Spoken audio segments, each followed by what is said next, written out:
Gautam question आता है वाला? गौतम ये वाला क्वेश्चन हो गया था?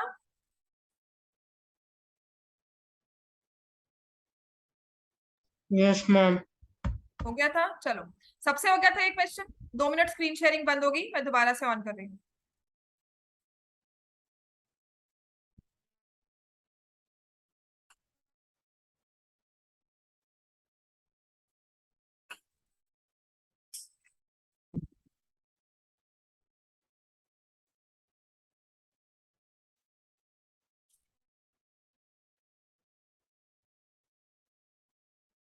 हाँ जी, कोई मुझे बताएगा? नव्या बताओ कैसे होगा ये क्वेश्चन।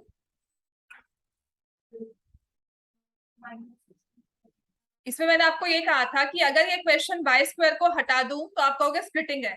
तो वाई स्क्वायर ने बस आपको आकर कंफ्यूज किया है, वो ऐसे ही रहेगा जैसे कि है। और इन बिटवीन मैंने स्क्रीन शेयर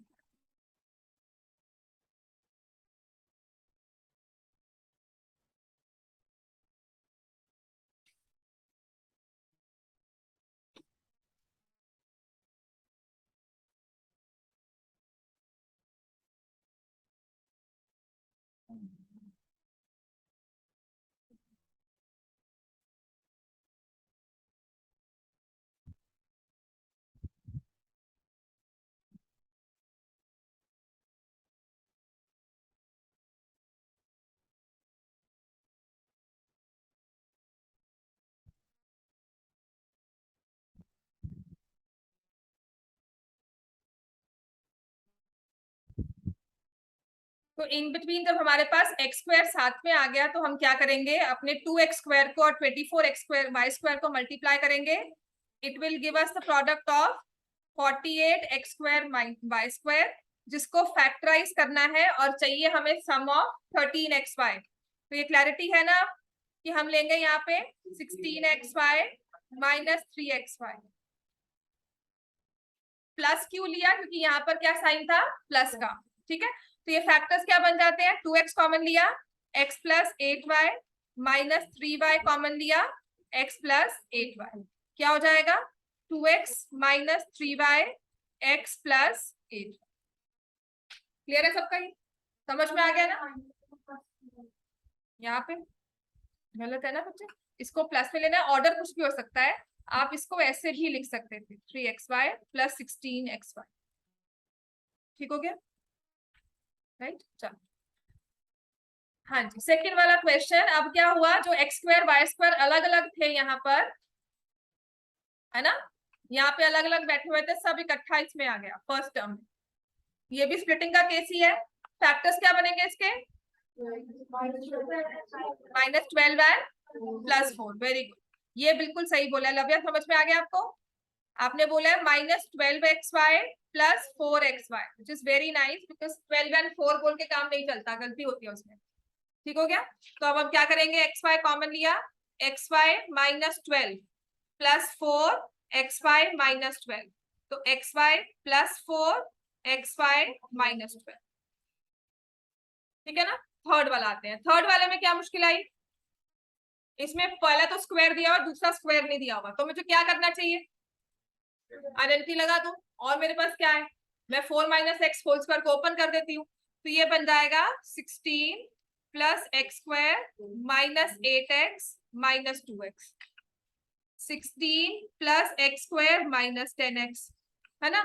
अब इसको रीऑर्डर कर लेंगे अपने हिसाब से, जैसे कि हमारी आइडेंटिटी यूज होती है। अब बताओ,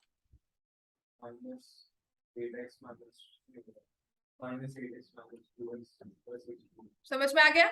स्प्लिटिंग करनी है फिर से इसमें। ये स्प्लिटिंग की फॉर्म में दिया नहीं हुआ था, हमने ओपन करके देखा तो स्प्लिटिंग की फॉर्म में बन गया। तो फैक्टर्स क्या होंगे इसके, 8 and x square minus 8x minus 2x plus 16। क्या बन जाएंगे इसके factors, x minus 8 x minus 2। ठीक है, यहां तक क्लियर है हमें? फोर्थ पार्ट, आज ना मैं आपको लाइंस एंड एंगल्स भी ऐसे ही करवाऊंगी, होपफुली अगर थोड़ा बहुत भी याद हो जाए हमें। तो हमारे पास है 8 into A minus 2b whole square minus 2a plus 4b minus 1। एक स्क्वायर देखे, बाकी कुछ नहीं दिया हुआ। हाँ जी, अब क्या करें इसमें, है ना? बिल्कुल इसमें कोशिश करनी है नंबर्स को रिकॉग्नाइज करने की कि देखो ए और बी की टर्म दी हुई है, यहाँ पर ए के साथ कोई कोएफिशिएंट नहीं था, यहाँ पे 2 है। अगर बी के साथ यहाँ -2 था, यहाँ पे क्या कोएफिशिएंट है +4, 2 2 जा 4, 2 1 जा 2। तो अगर मैं यहां से 2 कॉमन ले लेती हूँ, ये बन जाएगा a - 2b। इन दो टर्म्स की ग्रुपिंग करके अगर मैंने 2 कॉमन ले लिया तो मेरी ये टर्म स्क्वायर में, फिर लीनियर टर्म और फिर है ही नहीं। तो अब हम क्या करेंगे, let a - 2b is equal to x। तो 8x² - 2x - 1। आप फैक्टर्स बनाएंगे इसके, -4x + 2x - 1। अब यहां पर कॉमन लिया हमने 4x, क्या आ जाएगा ब्रैकेट्स में 2x - 1 + 1 2x - 1।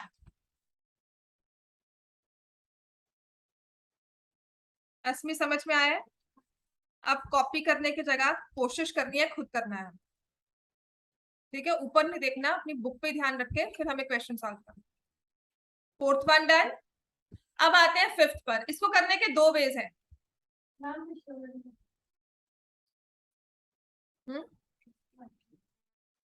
हाँ जी बिल्कुल, x की वैल्यू पुट करो।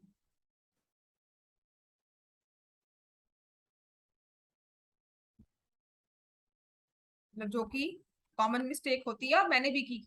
मैं क्वेश्चन सही हो गया, मुझे एक्साइटमेंट सी हो गई कि मैंने बिल्कुल सही आंसर कर दिया और हम आगे बढ़ गए, ठीक है? जो कॉमन मिस्टेक मैंने भी की है, आमतौर पे हो भी जाती है, तो हाँ इस चीज का बिल्कुल ध्यान रखना है। You have to substitute the value of x, वरना मार्क्स कट जाएंगे, पक्की बात है। तो इसके बाद इसे मल्टीप्लाई करो ना करो वो आपकी मर्जी है, कर भी देते हैं नहीं भी करते हैं, इट्स प्योरली योर चॉइस, जैसे टीचर कहती है। क्लियर हो गया इतना? अब नेक्स्ट वाला क्वेश्चन नंबर 5 करने के 2 वेज हैं। सबसे इजी क्या लगता है हमें? ब्रैकेट्स को ओपन कर दो, है ना? करो ब्रैकेट्स को ओपन। अब यहाँ पर आई वांट, अब दोनों मन्नत और अस्मी आप खुद कर रहे हो, मैं नहीं सॉल्व करूंगी क्वेश्चन। गौतम, धृति, Yes, ma'am. Yes, ma'am. आप देखोगे कि ये x - 5 होल स्क्वायर है, ये x + 5 होल स्क्वायर है और ये x² - y²। x + 5 को ले लो a, x - 5 को ले लो, ये हो जाएगा a² - 7ab + 12b²। This is another way if you are able to understand. पर हाँ, आदित्य ने इसको स्क्वायर ओपन करके किया तो मुझे लगा वो भी बहुत इजी हो गया, इसीलिए मैंने वो मेथड आपको बताया। करवाया भी होगा मैंने कि दोनों तरह से कर लो। अच्छा, पता प्रॉब्लम क्या आती है, टीचर्स एक्सेप्ट करी जाती है, नहीं जी स्क्वायर की ओपन कर दिया जी, ये तो वो वाला मेथड था, इसको वैसे ओपन करना है। तो ऐसे वाले क्वेश्चंस में पहले अपनी मैम या टीचर जो भी है उनसे बात कर लो कि मैम अगर ऐसे ओपन करके कर ले तो सही है, क्योंकि फैक्टराइज तो हमने किया ही है। जहां आदित्य ने छोड़ दिया था वहां तक करोगे तो मार्क्स कटेंगे, फिर नहीं मार्क्स मिलेंगे। अगर उसके बाद भी कर दोगे तो मार्क्स मिलने चाहिए। देन वी हैव अ 0.25 ना, कि नहीं मैम फैक्टराइज तो किया है हमने, आंसर भी सेम आया। समझ में आ गया? अगर तो ये समझ में आता है ठीक है, कि इफ यू कैन सी यहाँ पर अगर x - 5 दिया था, यहाँ पर x + 5 दिया था, या x² - y² दिया होगा, विच इज x + 5 x - 5। तो ये इस फॉर्मेट का क्वेश्चन हो गया।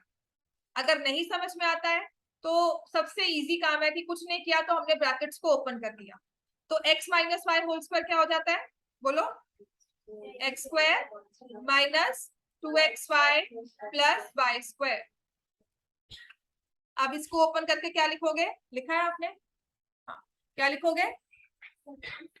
माइनस, आगे माइनस की प्लस, माइनस क्यों, ये माइनस है और ये माइनस, हाँ तो क्या हो जाएगा +7y²। और नेक्स्ट में क्या लिखा है बोलो? पहले ब्रैकेट्स ओपन किए है ना? हाँ, अब बताओ क्या बना? मम्मी पापा की, आप नहीं गए थे?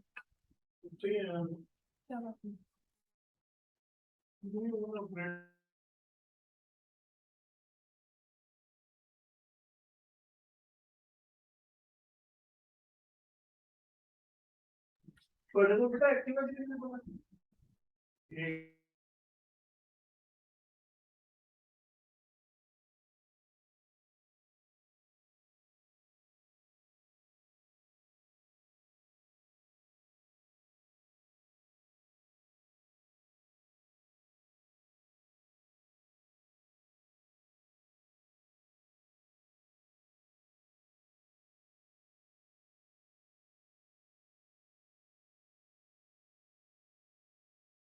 तो हम लिखेंगे X square minus 2xy plus Y square minus 7x square plus 7y square plus 12x square 12y square plus 24xy। ये है कि कुछ नहीं समझ में आ रहा तो कहीं तो पहुंच रहे हैं। अब हम क्या करेंगे, एक्स स्क्वायर की टर्म्स को इकट्ठा, क्या बन जाएगा, x square minus 7x square plus 12x square क्या बन जाता है,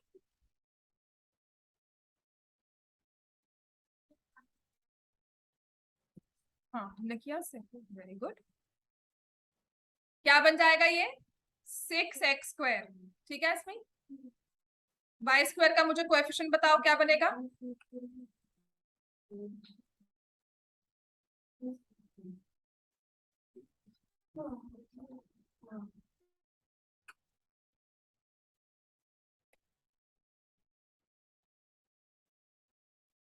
क्या बनेगा, Y square 7y square 12y square क्या आ जाएगा 20y स्क्वायर। वाई स्क्वायर की टर्म्स अपने, मैंने कहा था ना बोर्ड में देखा करो, अपनी नोटबुक में देखो आपने 3 वाई स्क्वायर की टर्म्स कौन सी लिखी है, उनको ऐड करो, ठीक है। अब एक्स वाई की हमारी टर्म क्या बनेगी, -2 plus 24, it will be plus 22xy। अगर आप यहां पर छोड़ दोगे तो आपने फैक्टराइज नहीं किया, आपको कोई मार्क्स नहीं मिलेंगे, ठीक है, क्योंकि क्वेश्चन कहता है फैक्टराइज, हमने फैक्टराइज तो किया ही नहीं। तो ये अब आपका क्या बन चुका है, स्प्लिटिंग ऑफ मिडल टर्म, जो कि होगा ही होगा, ठीक हो गया। तो हमें मिडिल टर्म की स्प्लिटिंग करनी है, तो कौन से दो नंबर्स को मल्टीप्लाई करना है, 20 एंड 6, क्या बनता है 120। 120 के फैक्टर्स जिनका सम क्या हो 22xy, तो क्या हो जाएगा 6x square plus 12xy 10xy plus 20y square. Order कुछ भी हो, प्लस की टर्म्स है, in any case plus minus भी होता तो साइंस ठीक रखो, ठीक है। तो यहां से मैंने कॉमन लिया 2x, ये बन जाएगा 3x प्लस 5y, और यहां से मैंने कॉमन लिया 4y, तो ये बन जाता है 3x प्लस 5y। मेरे फैक्टर्स बन गए 2x plus 4y and 3x plus 5y, ठीक है। यही आते हैं आपके, वरना गलत है, माइनस आया, ओवरऑल माइनस कॉमन लेके प्लस कर दो, हाँ चारों में 2 मल्टीप्लाई हो जाएंगे, माइनस माइनस, हाँ फिर दोनों मल्टीप्लाई हो जाएंगे। अच्छा इसमें ना एक और हो सकता है कि यहाँ पर हम 2 कॉमन ले लें, क्योंकि फैक्टराइज का होता है ना, तो बिल्कुल फैक्टराइज फॉर्म लिखनी होती है कि कुछ भी अगर कोएफिशिएंट भी कॉमन आ रहा है तो वो भी कॉमन लो, यहाँ पर एक डिस्क्रिप्शन हो जाता है कि हाँ नंबर काट सकते हैं, राइट। तो ऐसा कुछ दिख रहा है तो वो भी कॉमन ले लिया करो, यहाँ पर बिल्कुल सेफ है हम, कि कोई यहाँ पे कुछ नहीं बोल सकता। क्लियर हो गया इतना, अलग आ रहा है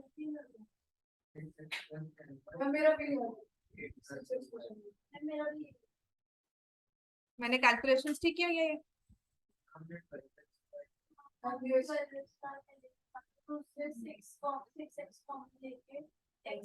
हाँ तो बात तो वही आ गई ना, आप यहाँ 2 कॉमन लोगे, 6x प्लस 10y आया ना, तो 2 कॉमन वहां से ले लोगे, है ना। 6x प्लस 10y का मतलब है 2 वहां से कॉमन ले लिया, है ना। वही कहा था कि यहाँ पे नंबर कट सकते हैं, वहां पे 2 कॉमन ले लो, तो आपके पास बन तो वही 3 फैक्टर्स रहे हैं, 2x plus 2y 3x plus 5y, समझ में आ गया, ले लो। क्योंकि फैक्टराइज का होता है ना, फैक्टराइज मतलब बिल्कुल आखिरी वाली फॉर्म में लिखा है हमने, प्राइम फैक्टराइज कर दिया, इसके आगे फैक्टराइजेशन पॉसिबल नहीं है, समझ में आ गया इतना में, है ना। गौतम और धृति समझ में आ गया, Yes, ma'am. ठीक है ना। चलो अब मैं स्प्लिटिंग वगैरह ये सब थोड़े क्वेश्चन अभी फिलहाल के लिए छोड़ रही हूँ। एक आपका सिर्फ फॉर्मूला था ए क्यूब प्लस बी क्यूब, कल अभी आगे जब भी मैं अभी काम करवाऊंगी, ट्रायंगल्स भी करवाऊंगी, तो पिछला कुछ क्वेश्चन जैसे उठाकर 15-20 मिनट हम वो रिवाइज करेंगे, आगे हम ट्रायंगल स्टार्ट कर देंगे, ठीक है। और अभी तो नहीं, मतलब फ्राइडे को टेस्ट ले लूं आपका, कौन सा चैप्टर लूं? लाइंस एंड एंगल्स की पॉलिनोमियल्स का टेस्ट ले लूं? पॉलिनोमियल्स बेसिक फैक्टराइजेशन या हमारे बेसिक, ऐसे करते हैं ये वाले इतने एक्सरसाइज में मार्क कर देती हूँ आपकी। हाँ जी, क्यों ऐसे? एक्सरसाइज 2.1, एक्सरसाइज 2.2 फैक्टराइजेशन बिल्कुल भी नहीं होगी, 2.3 तक होगा। फैक्टराइजेशन बिल्कुल भी नहीं आएगी। एक्सरसाइज 2.1, 2.2, 2.3 मार्क कर लो। फ्राइडे को आपका टेस्ट होगा पॉलिनोमियल्स का। स्प्लिटिंग होएगी? स्प्लिटिंग नहीं होगी, फैक्टराइजेशन में कुछ नहीं आएगा। चैप्टर मैं डाल भी रही हूँ, टेस्ट ऑफ चैप्टर 2। और एक्सरसाइजेस में मैं बता रही हूँ, एक्सरसाइज पे बेस्ड क्वेश्चंस होंगे, ये नहीं होगा कि उसी में से क्वेश्चन आएंगे, ठीक है? एक्स्ट्रा आएंगे, एक्स्ट्रा पर आपने वो सारे किए होंगे। मैम सैटरडे को ले लो। क्यों? मैम फ्राइडे को स्कूल का टेस्ट है साइंस का।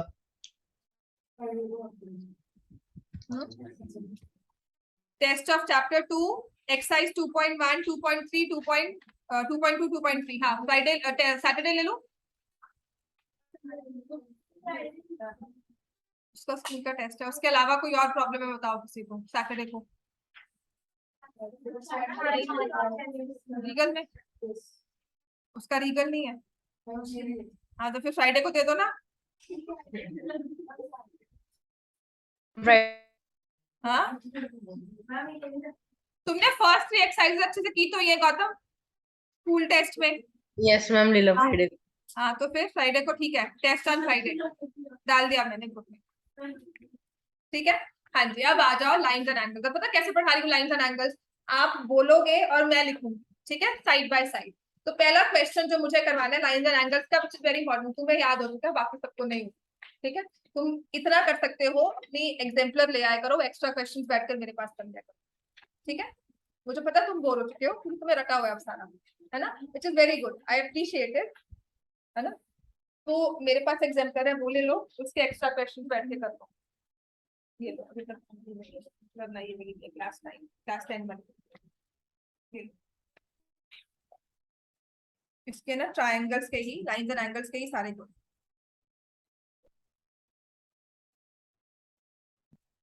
वो तो ठीक रहेगा। हाँ जी, अब आ जाते हैं, हमें करना है, मैं क्वेश्चन आपको बोलती हूँ, देखो।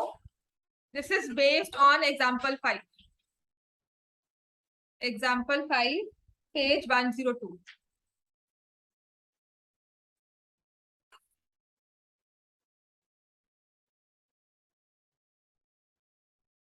बेस्ड ऑन एग्जाम्पल 5 पेज 102, वही ट्रांसवर्सल इंटरसेक्ट्स।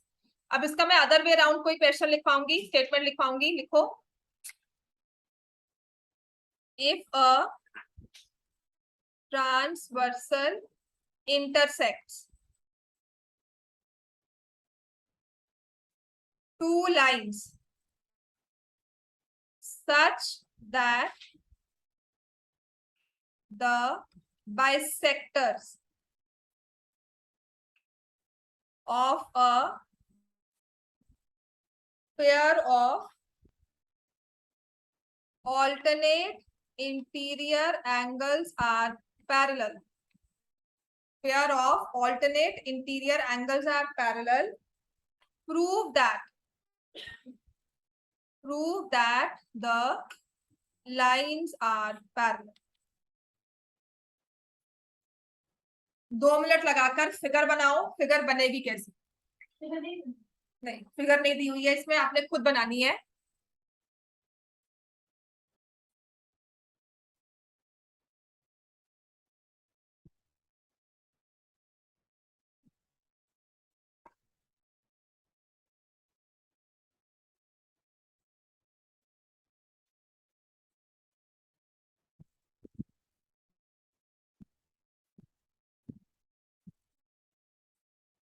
अब सबको लेबल करके बताओ बाइसेक्टर्स कौन से हैं, लाइंस कौन सी हैं, और गिवन क्या है, कौन सी लाइंस हमें पैरेलल दी है।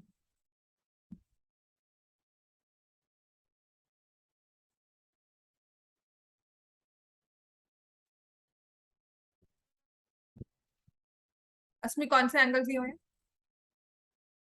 कौन से एंगल्स दिए हुए हैं इसमें? हाँ तो ऑल्टरनेट इंटीरियर होते कौन से हैं?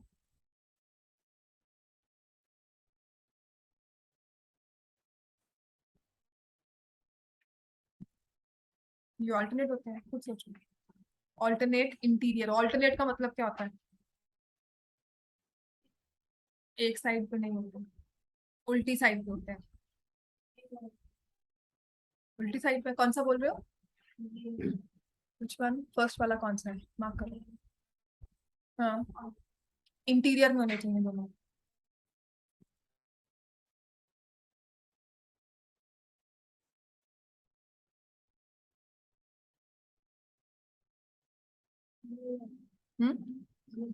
दोनों इंटीरियर में चाहिए। आपको यही क्लियर नहीं है, तुम बताओ, तुम फिर बोलती क्यों नहीं है? ऑल्टरनेट इंटीरियर कौन से हुए? ये जो आप मार्क कर रही हो, ये बोलते हैं कॉरस्पॉन्डिंग। पहले तो ये एंगल्स को क्लियर रखो, ठीक है? चलो बनाओ फिगर अच्छे से। हाँ जी, फिगर बन गया आदित्य, दिखाओ। फिर आप भी दिखाओ। और गिवन लिखो इसमें, which two lines are parallel.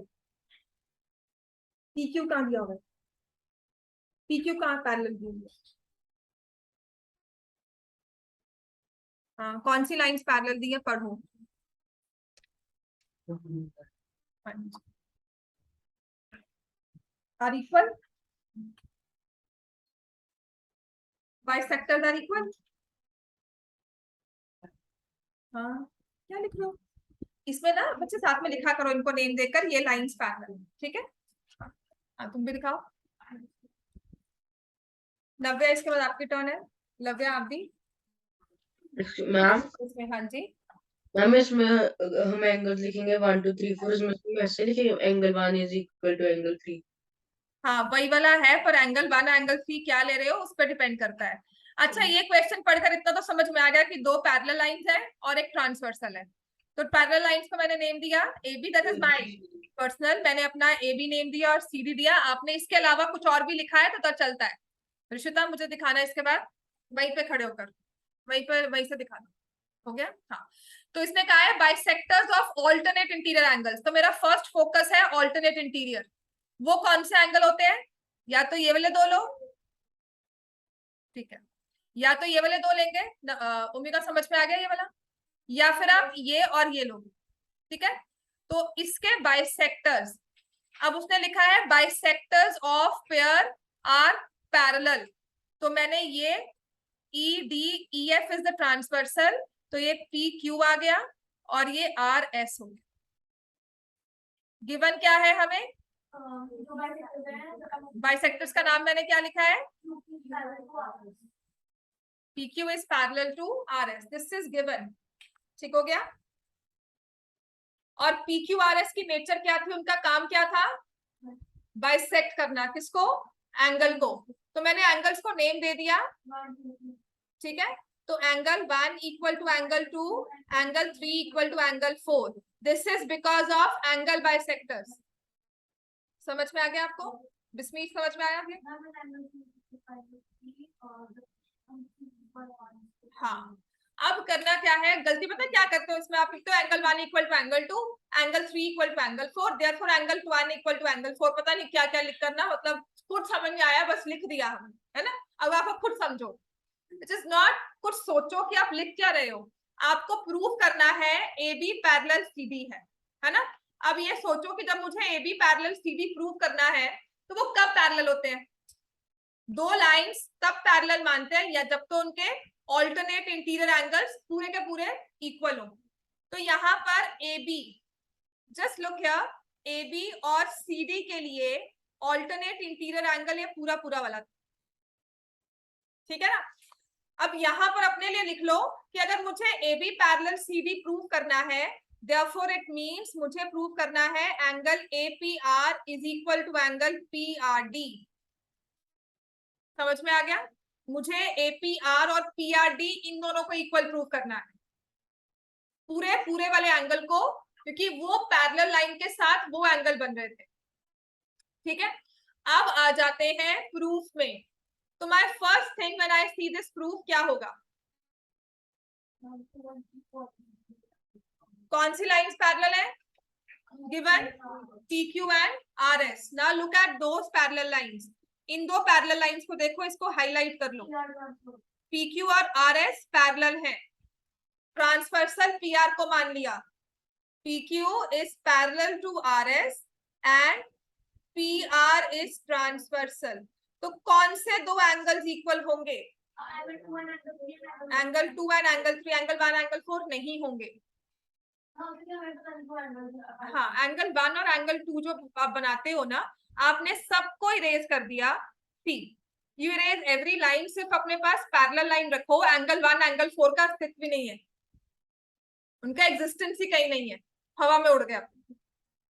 समझ में आ गया? That's why we only have angle 2 and angle 3, nothing else. वही ऑल्टरनेट इंटीरियर पीक्यू और आरएस के साथ बना रहे हैं। समझ में आ गया ये सबको?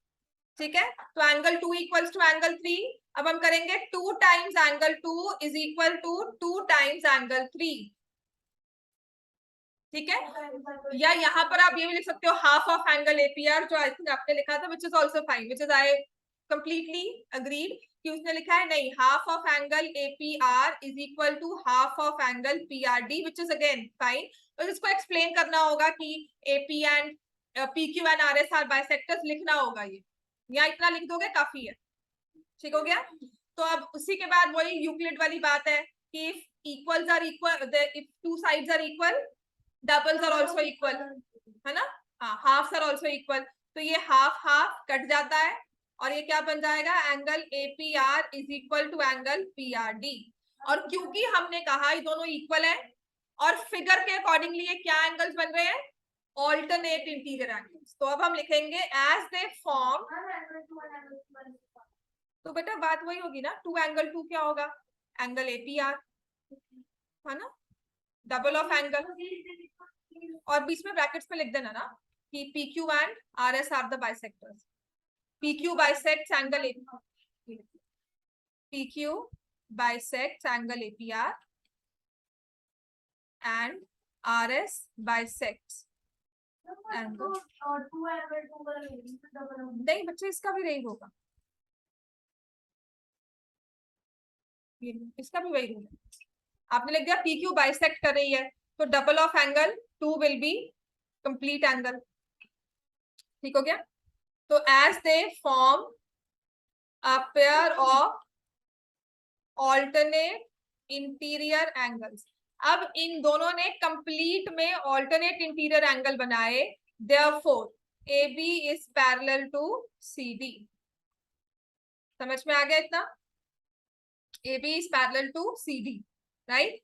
अब इसी के साथ का इसका कन्वर्स जो कभी पेपर में आ सकता है वो ये है, लिखो, गिवन होगा, हाँ, bisectors. If a transversal intersects two parallel lines, if a transversal intersects two parallel lines, then prove that bisectors of alternate interior angles are parallel. Prove that bisectors of alternate interior angles are parallel.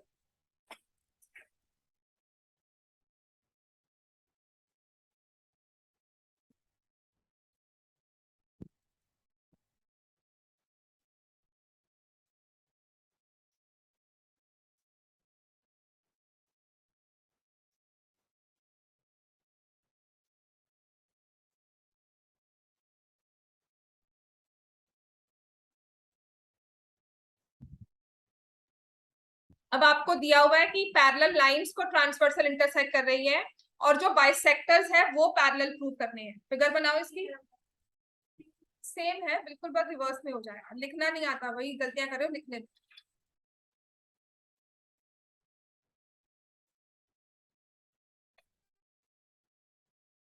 आज आपका homework यही होगा, एक तो polynomials अपनी 3 exercises revise कर लो, plus ये वाले क्वेश्चंस को दोबारा से लिख लेना। ठीक है? न्यूमेरिक क्वेश्चंस में आप इतनी प्रॉब्लम्स नहीं फेस कर रहे हो, कैलकुलेशंस में थोड़ी बहुत की, लेकिन इन सब में प्रूफ वाले क्वेश्चंस में सच में आई नोटिस बहुत ही ज्यादा गलतियां हैं, हवा में बातें हो रही थी। ठीक है? मार्क्स नहीं मिलेंगे उससे, वही एक 3-4 नंबर वहीं पे कट जाते हैं पूरे प्रूफ वाले क्वेश्चंस में।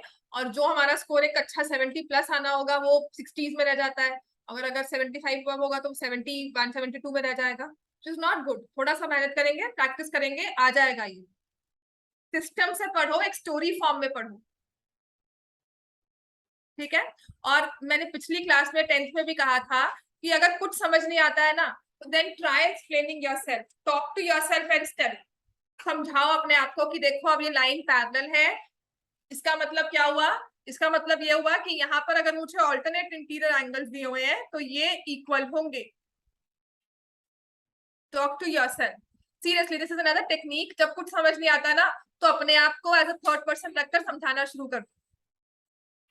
सो AB and PQ, AB and CD, AB and CD, EF is the transversal, bisectors आप ड्रॉ करोगे, या जाएगा PQ like this and RS, ऐसा ही है जैसे पिछली फिगर बनाई थी, सेम नेम दिए, ये 1 2 3 4, ठीक है। अब आपको गिवन कौन सी लाइंस पैरेलल गिवन है बताओ? AB is parallel to CD और PQRS बाइसेक्टर्स है, bisect angle APR and angle PRD, ठीक है। कंस्ट्रक्शन कुछ करना ही है, अब प्रूफ क्या करना है हमें? PQ is parallel to RS। Question में देखो प्रूफ क्या कहा है, bisectors of alternate interior angles are parallel, bisectors of alternate interior angles are parallel, proof में ये कहा है, ठीक है। तो to prove PQ is parallel to RS, ये हम करने के बाद अब देखो मैं अपनी फिगर को यहां रख दूं और को प्रूव करें, समझ में आएगा कभी? नहीं, जब आप फिगर ड्रॉ ही नहीं करते है ना, और या फिर फिगर यहाँ ड्रॉ की होती है, प्रूफ अगले पेज पे लिखा होता है, मुझे भी समझ नहीं आता है, ठीक हो गया। हाँ, तो अब मैं कोशिश करूंगी जहां मेरी फिगर है वहां ही उसका प्रूफ लिखा जाए। लव्या दिखाओ क्या लिख रहे हो, क्या लिख रहे हो, दिखाओ, लेकर आओ रजिस्टर,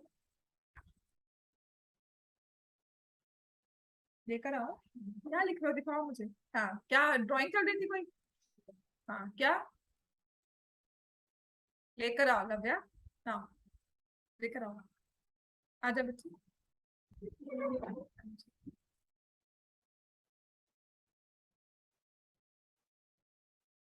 वेरी गुड, क्यों ये समझ नहीं आया? हाँ,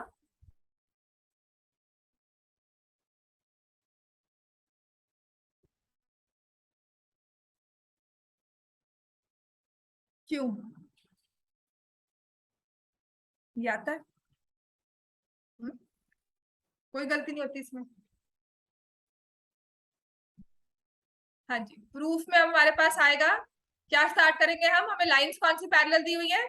AB एंड CD, तो हम लिखेंगे AB is parallel to CD and EF is transverse, ठीक है। मैंने, अगर आपको ये चैप्टर आता है, मैंने आपको इतनी फ्रीडम दी, मुझे गौतम ने कहा कि मैम ये मुझे याद हुआ मैं क्या करूं, मेरा मन नहीं है, तो मैंने कहा एक्स्ट्रा करूं, मैंने दिया ना उसको। अगर आता है तो तुम मुझे बता दो कि मैम आता है, मैं उसके पास बैठकर ही काम कर लेता हूँ। लक्षित, हाँ, गौतम ऐसे निकल गया, इट्स ओके, ठीक है, समझ में आ गया? हाँ जी, समझ में आया हमें? अगर यही सब करना है ना, सच में कह रही हूँ, बाहर बैठो, जाओ, घर बैठकर भी बहुत अच्छे से पढ़ सकते हो। EF is the transversal, so we have angle APR is equal to angle PRD। क्या है ये? Alternate interior angles. अब मुझे यहां से पहुंचना है कि PQ और RS पैरेलल है, तो मैं क्या करूंगी, half of angle APR is equal to half of angle PRD। Angle APR का हाफ कौन सा लेंगे, 1 या 2? 2। एंगल PRD का हाफ कौन सा लेंगे, 3 या 4? 3, क्योंकि ये दोनों आपस में ऑल्टरनेट इंटीरियर एंगल्स बनाएंगे as they form a pair of alternate interior angles. Therefore, PQ is parallel to RS, hence proved.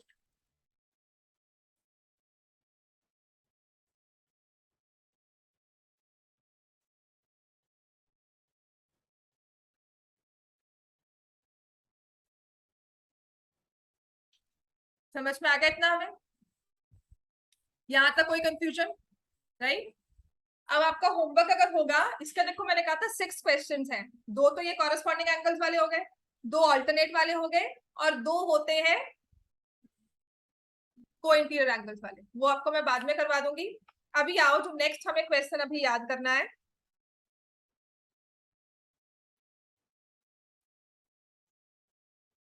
Exercise 6.3, question number 6, page 108। निकाल लो।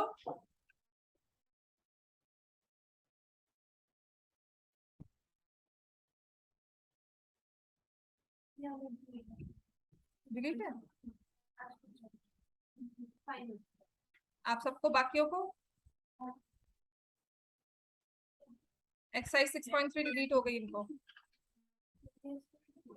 हाँ, डिलीट तो ये थी क्योंकि उन्होंने एंगल्स दिया ही नहीं हुआ है।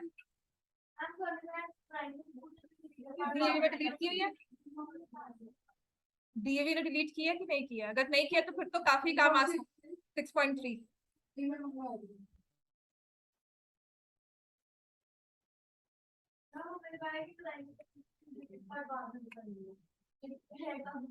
चलो एक बार देख लो आप लोग, नहीं चलो बाकी सब देख लो, ठीक है? फिर इसका मतलब है जो मैंने आपको आज क्वेश्चंस करवाए हैं वो इंपॉर्टेंट हो जाते हैं, ये वाले हट जाते हैं, वो वाले सारे उनके भाई बहन जो सारे आते हैं ना आसपास वाले एक्स्ट्रा क्वेश्चंस, वो इंपॉर्टेंट हो जाते हैं। सीरियसली, अगर आपका सिलेबस डिलीट हो जाता है ना, तो जो चीजें हम छोड़ देते हैं ना कि ये नहीं आएगी क्योंकि इसके काउंटर में बैठा हुआ है, वो सब हट जाती है और वो वाला क्वेश्चन इंपॉर्टेंट हो जाता है। राइट? तो ये ट्रांसवर्सल वाले क्वेश्चंस के 6 पार्ट्स करवा रही हूँ, वो 6 के 6 ही आपको इंपॉर्टेंट हो जाएंगे, बिकॉज मेरे पास प्रूफ वाला 2 डिफिकल्ट क्वेश्चन हट गए। पैरेलल लाइंस नहीं कर सकती, वो होगा, वो होगा। तो क्या है, कट तो बहुत कुछ गया है, पर 9th में स्कूल की मर्जी हो जाती है, ठीक है ना? जब उन्होंने दिया ही नहीं हुआ था, पहले क्या था आपका लास्ट ईयर तक, एंगल्स ऑफ अ ट्रायंगल भी प्रूफ में था, theorem angles of a triangle is 180, इसको प्रूव करते थे, इस बार मेंशन ही नहीं किया हुआ।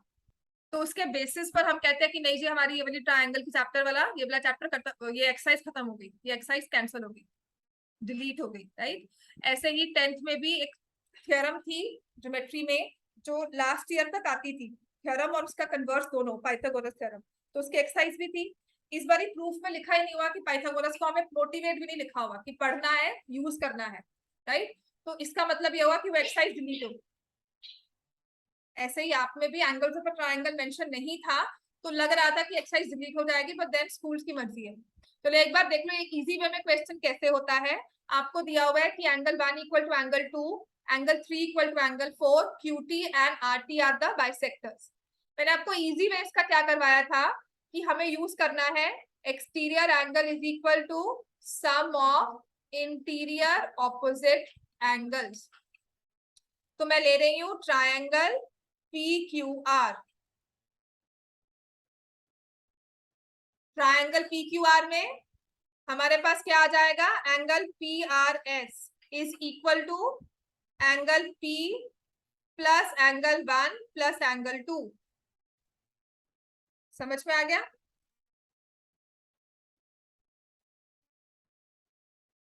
ठीक है। और ऐसे ही मैंने ट्रायंगल लिया इन ट्रायंगल QTR। QTR में एक्सटीरियर एंगल कौन सा हो गया, angle 4 is equal to angle 2 plus angle T। समझ में आ गया? जिनको है ये एक्सरसाइज वो देख लो एक बार। समझ में आ गया हमें इतना? क्या अब मैं तुम कहूँ कि मैंने सुना ही नहीं तो मुझे अब नहीं समझ में आया, तो फिर उसका क्या है बताओ? क्लियर है इतना? मैंने exterior angle of a triangle की प्रॉपर्टी यूज की है, that is equal to sum of interior opposite angles. right? So we have in triangle PQR, angle PRS is equal to angle P plus angle 1 plus angle 2, और QTR में angle 4 is equal to angle 2 plus angle T. अब PRS की जगह मैं लिख रही हूँ because मेरे पास यहाँ पर एंगल 1 और एंगल 4 और एंगल 2 है, तो मैं यहाँ लिखूंगी 2 टाइम्स एंगल 4. ठीक हो गया? Is equal to angle P, और यहाँ पे 1 की जगह I will replace angle 2. Angle 4 is equal to angle 2 plus angle T. समझ में आ गया? ये 2 angle 4 minus 2 angle 2 is equal to angle P.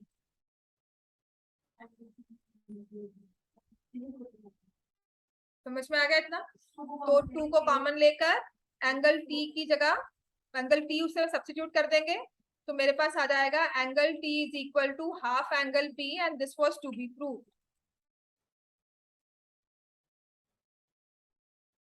समझ में आ गई? बहुत इजी प्रूफ है ये, लंबा नहीं होगा. जो मैंने पहले करवाया था वो बहुत लंबा मेथड था, ये बहुत इजी वाला मेथड है. Have you understood everyone? Bisect angle 4 angle 2 equal तो नहीं आया बच्चे? ठीक है, समझ में आ गया? राइट. चलो, अगर ये एक्सरसाइज आप सबको नहीं है तो इसके बाद हमें करना है एक्सरसाइज 6.1. इससे पहले एग्जाम्पल 2. धृति और गौतम, आपको है ये एक्सरसाइज 6.3? मैम 6.3 कट है है ना? ये मैम क्रॉस है. क्रॉस है? हाँ. धृति, यस मैम 6.3 क्रॉस है कि है? मैम क्रॉस है क्रॉस है. Very good. यस मैम तुम डीएवी वाले भी बोल दो भाई.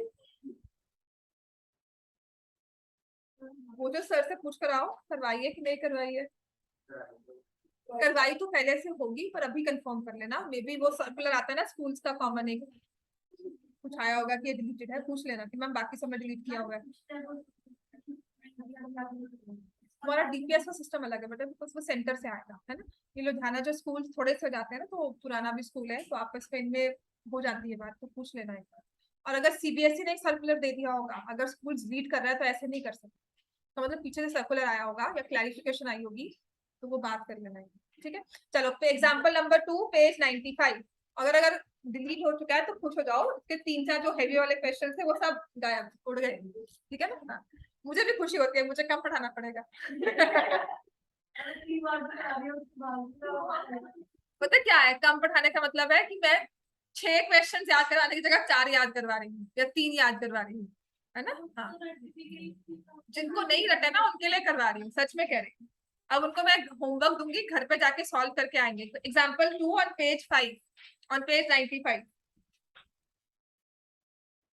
ठीक है ना. इसका ना एक स्टेटमेंट ये भी था कि find the measure of angle. ये ना आपके एग्जाम्पलर में ही है, ये ना बच्चे स्टेटमेंट है इसकी, और ये पेपर में ना उस हिसाब से आ जाता है.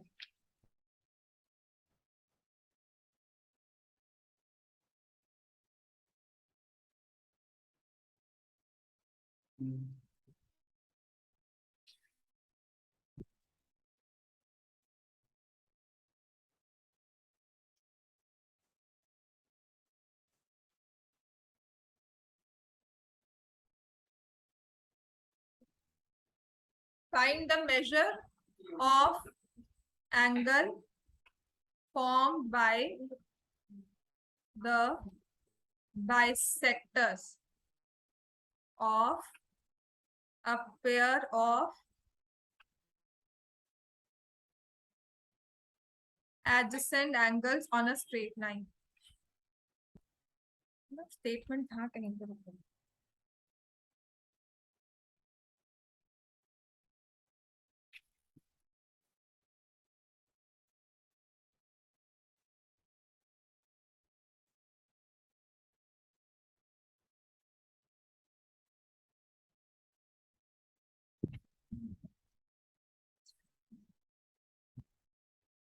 ठीक है.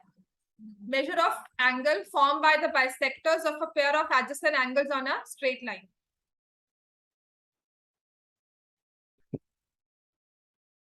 तो आपके पास एक स्ट्रेट लाइन है, इस पर आपने दो एडजेसेंट एंगल्स फॉर्म किए। AB is a straight line, यहां से हमने CD एक लाइन ड्रॉ की है जिससे दो एडजेसेंट एंगल्स बन गए। इनके bisectors CP and CQ, CP bisects angle ACD and CQ bisects angle BCD.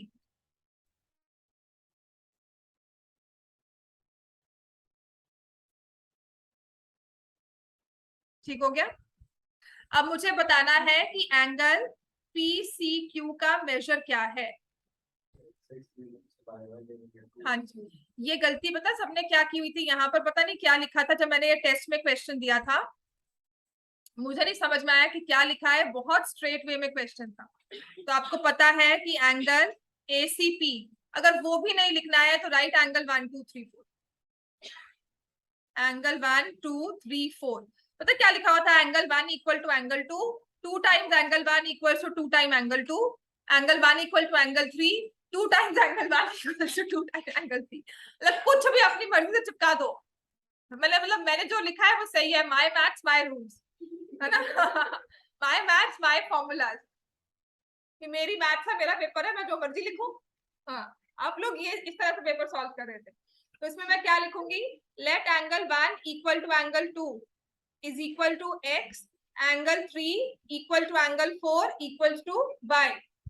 तो आप क्या लिखोगे, x प्लस x, या they are angles on straight line, तो angle 1 plus angle 2 plus angle 3 plus angle 4 is equal to 180। किसी ने यहाँ 360 degree लिखा हुआ था। हाँ, आप हंस रहे हो ना, ये सब चीजें सच में आप गलती करते हो। और यहाँ लिखेंगे angles on a straight line, right. अब इसमें मैं लिख दूंगी x plus y plus y is 180, 2x plus 2y is 180, या x प्लस वाई की वैल्यू क्या आ गई 90, और ये x और ये y, हमें बाइसेक्टर से जो एंगल बन रहा है ना उसकी वैल्यू निकालनी। So therefore we'll say angle PCQ is equal to 90। समझ में आ गया इतना? हाँ, जाओ।